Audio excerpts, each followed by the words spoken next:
What's up, guys?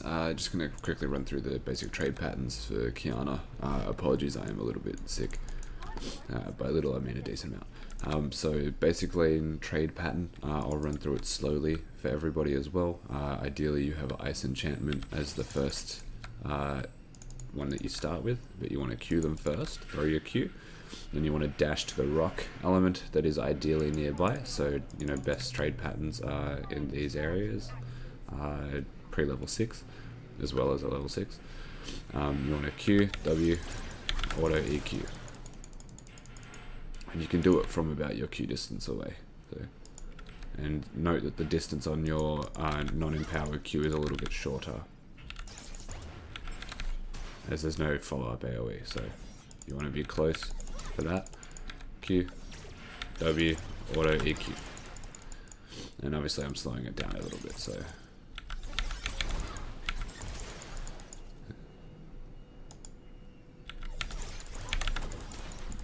That's your general lane trade pattern. That is best case scenario. Well, best case scenario is having ice. It means you spike at level 3 more than 1 and 2 because you want access to all 3 spells.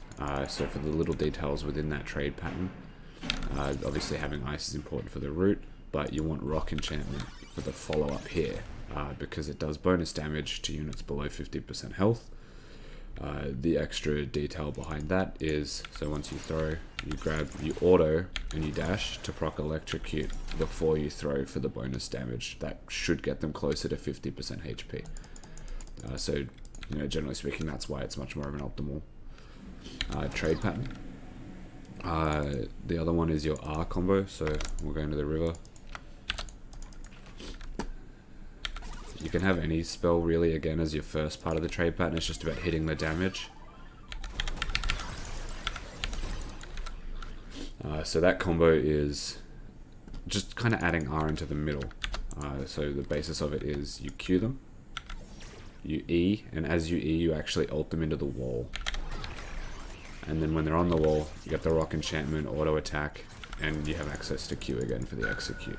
So that's, again, generally like the way you would want to trade with your ultimate. And if you're in river or have access to the ice augment, it actually double stuns them, right? So if you throw that and then root them against the wall, they're stunned for an extended duration, which is plenty of time to get rock and auto attack. One other little detail that I noticed is we'll throw this ult against the wall. Note that he still gets stunned, even though he isn't in the indicator, and it actually is a pretty generous stun radius that will be not something that everyone's aware of. So this particular dummy is now out of it, but that one is in it, and look at the difference, like in the indicator, it's very small. So that's the other thing with ult. The other thing is that you can R flash, so it goes to where your mouse is aiming. So if I aim over here,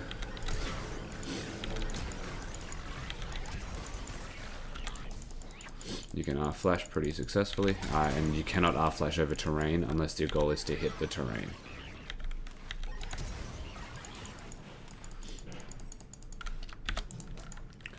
ER is also the combo that was in the main combo. I think is really strong because it guarantees basically that you'll be where they are and that you hit them.